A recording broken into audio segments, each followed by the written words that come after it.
जय हिंद दोस्तों, वंदे मातरम। महाकुंभ 2025 में नागा साधुओं के हुजूम को देखकर हर कोई यही हैरत में पड़ गया, सोचते हुए कि यार वाकई में सनातन धर्म को बचाने के लिए जिन लोगों को प्रशिक्षित किया गया और बताया गया इनके बारे में, वो वाकई में काफ़ी दिलचस्प चीज़ है। तो ऐसे में आज के इस वीडियो में हम लोग इसी बारे में जानने वाले हैं। दरअसल महाकुंभ 2025 के महाआयोजन का आगाज ऑलरेडी हो चुका है। प्रयागराज के संगम तट पर श्रद्धालुओं का हुजूम उमड़ा हुआ है। शंख, घंटे, घड़ियाल, आरती की धुन के अलावा हर हर गंगे का उद्घोष संगम घाट पर एक तरीके से पूरे टाइम सुनाई दे रहा है। तो वहीं पर हर हर महादेव से शिवालय गुलजार हैं। इतने सारे दृश्य और आंखें सिर्फ आखिर दो से कितना ही कुछ देखा जा सकता है। फिर भी जितना दिखाई दे रहा है, ये सब देखने वाले की याद में जीवन भर दर्ज रहेगा। और फिर जब भी वो गंगा घाट और प्रयाग का जिक्र करेगा, तो महाकुंभ के इन दृश्यों की अद्भुत अलौकिक याद रोमांच से उसको भर ही देगी। नागा साधुओं के रोमांच की अगर हम बात करें, तो महाकुंभ का ये जमघट अपने आप में वैसे तो बहुत ज्यादा रोचकता लिए हुए है, लेकिन इससे भी ज्यादा जिज्ञासा जगाने के लिए काफी होते हैं कुंभ में आने वाले अखाड़े और इन अखाड़ों के साधु।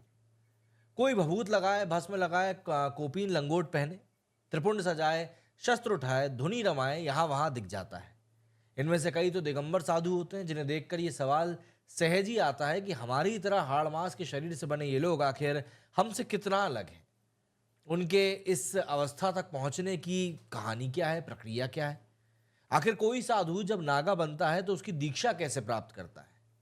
इन सवालों के जवाब कई किताबों और मीडिया रिपोर्ट्स में भी मिलते हैं। हालांकि सभी के पास सिर्फ उतनी ही इंफॉर्मेशन है जितना उन्हें किसी अखाड़े की ओर से जानकारी में बता दिया गया।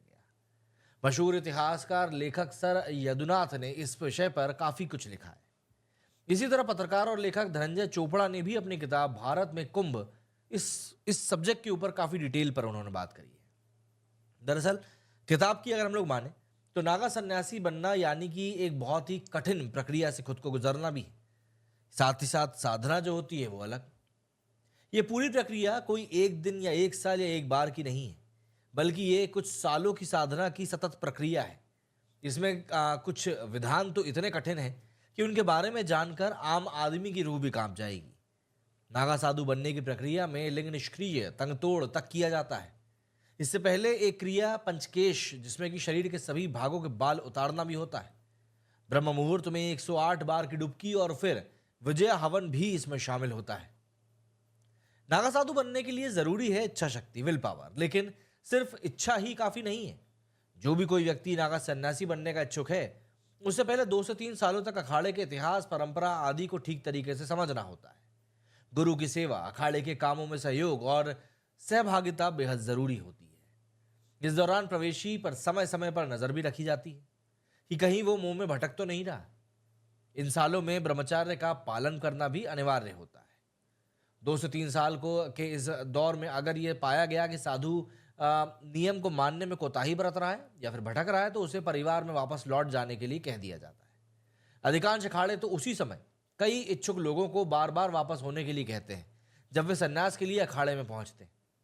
फिर भी वे अपने फैसलों पर अडिग रहता है, तो परिवार की सहमति के बाद ही उसे अखाड़े में रहने और सेवा करने की अनुमति दी जाती है। अब 3 साल के इस प्रशिक्षण और जांच की प्रोसेस के बाद सफल व्यक्ति को महापुरुष घोषित करके उसका पंच संस्कार किया जाता है। इस प्रक्रिया में भगवान शिव, विष्णु, शक्ति, सूर्य और गणेश को गुरु के रूप में स्थापित किया जाता है। व्यक्ति को अखाड़े में उसके गुरु द्वारा नारियल, भगवा वस्त्र, जनेऊ, रुद्राक्ष, भभूत और अन्य नागा सन्यासियों के प्रतीक चिन्ह दिए जाते हैं। इस दौरान गुरु अपने प्रेम कटारी से शिष्य की शिखा काटते हैं। महापुरुष बनाए जाने से पहले गुरु शिष्य से 3 बार सांसारिक जीवन में लौटने का आग्रह करते हैं। अगर वो लौटने से मना कर देता है, तो उसे सन्यास जीवन की प्रतिज्ञा दिलाकर महापुरुष बना दिया जाता है। जब सन्यासी महापुरुष बन जाते हैं, तो फिर अगली प्रक्रिया अवधूत दीक्षा की होती है। यह प्रक्रिया बेहद लंबी और मुश्किल है। जिस दिन से यह प्रोसेस शुरू होती है, उस दिन की शुरुआत सुबह ब्रह्म मुहूर्त मतलब कि सुबह 4 बजे से होती है। नित्यकर्म और पूजा पाठ के बाद सभी अपनी अपनी मड़ियों में इकट्ठा होते हैं। यहाँ से वे अपने अपने गुरु और महंत के नेतृत्व में नदी पर कतार में खड़े हो जाते हैं। यहाँ पर नाई पंचकेश संस्कार के तहत सभी के सिर, मुंह, दाढ़ी और शरीर के बाल हटा देता है।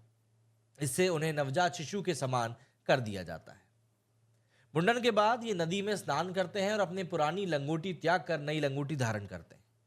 गुरु इन्हें जनेऊ पहनाते हैं और दंड कमंडल और भस्म देते हैं। इसके बाद इनसे 17 पिंडदान कराए जाते हैं, 16 उनके पूर्वजों के लिए और एक खुद के लिए। इस पिंडदान के साथ ही वे खुद को मृत मान लेते हैं। उनका पूर्व जन्म समाप्त हो जाता है और वे सभी सांसारिक बंधनों से मुक्त हो जाते हैं। नए जीवन का संकल्प लेकर वे अपने अपने अखाड़ों में लौटते हैं। अखाड़े में देर रात को विजय हवन होता है। इसके बाद मध्यरात्रि में आचार्य महामंडलेश्वर या पीठाधीश्वर इन्हें दीक्षा देते हैं और महागुरु मंत्र देते हैं। गुरु मंत्र को प्रेयस मंत्र भी कहा जाता है। इसे देने से पहले अंतिम बार सांसारिक जीवन में लौटने की सलाह दी जाती है। गुरु मंत्र प्राप्त करने के बाद ये सभी धर्म ध्वजा के नीचे बैठकर ओम नमः शिवाय का जाप करते हैं। सुबह 4 बजे उन्हें फिर से नदी के तट पर ले जाया जाता है, जहां ये 108 डुबकियां लगाकर स्नान करते हैं और दंड कमंडल का त्याग कर देते हैं। यहां से लौटकर वे अपने गुरु से अपनी चोटी कटवाते हैं और इसी के साथ सभी महापुरुषों का अवधूत संस्कार पूरा हो जाता है। अवधूत बनने की इस 24 घंटे की प्रक्रिया के दौरान सभी को उपवास रखना पड़ता है। अखाड़े में अवधूत सन्यासियों को विशेष सम्मान और स्थान भी दिया जाता है। अगर हम बात करें दिगंबर दीक्षा के बारे में, तो जो कि नागा बनने की और अगला कदम होती है, तो जितने भी साधु रहते हैं, इन्हें अखाड़े में प्रवेश के बाद रुद्राक्ष की माला पहनाई जाती है। अगर कोई साधु सांसारिक जीवन की ओर झुकाव दिखाता है तो उसे कड़े अनुशासन और निगरानी में रखा जाता है। ये निगरानी शिविरों में होती है, जहां उनकी योग्यता और निष्ठा परखी जाती है। जो इस प्रक्रिया में खरा उतरता है उसे नागा सन्यासी घोषित कर दिया जाता है। अवधूत बनने के बाद साधु को दिगंबर दीक्षा लेनी होती है। ये दीक्षा कुंभ मेले के अवसर पर शाही स्नान से ठीक पहले दी जाती है। यह प्रक्रिया बेहद गोपनीय होती है। इसकी जानकारी आम लोगों को नहीं है। इस पूरी प्रोसेस के दौरान भी सिर्फ वरिष्ठ साधु ही भाग लेते हैं। वरिष्ठ नागा साधु बताते हैं कि दिगंबर बनने की प्रक्रिया नए साधुओं के लिए सबसे कठिन होती है। इस प्रक्रिया के तहत साधु को अखाड़े के धर्म ध्वजा के नीचे 24 घंटे तक बिना कुछ खाए पिए रखना होता है। इसके बाद अनुभवी साधु वैदिक मंत्रोच्चार्य के बीच एक विशेष प्रक्रिया को पूरा करते हैं, जिसे संतोड़ा या फिर तंगतोड़ कहा जाता है। इस प्रक्रिया में लिंग को निष्क्रिय कर दिया जाता है। यह शारीरिक और मानसिक तपस्या का चरम रूप है। इस प्रक्रिया के बाद सभी नव साधु शाही स्नान के लिए जाते हैं। इसके साथ ही उन्हें पूर्ण नागा साधु के रूप में मान्यता दी जाती है। कुंभ के बाद ये साधु तपस्या के लिए हिमालय की ओर जाते हैं। यहां वे कठोर तप और सन्यासी जीवन के कठिन प्रशिक्षण से गुजरते हैं। ये प्रशिक्षण शास्त्र और शस्त्र दोनों का होता है। अगले कुंभ तक ये साधु वहीं रहते हैं। कुंभ में लौटने पर इन्हें नई जिम्मेदारियां सौंप दी जाती हैं। नागा साधु को देखकर जितना ज्यादा अच्छा हमें लगता है, उतना ही ज्यादा कठिन नागा साधु बनने का एक पूरा का पूरा प्रोसेस होता है। कैसा लगा आपको ये जानकर? कमेंट करके जरूर बताइएगा। और अगर वीडियो पसंद आया तो अपने लोगों के साथ शेयर जरूर कीजिएगा। मेरे इस वीडियो फिलहाल इतना ही। जय हिंद।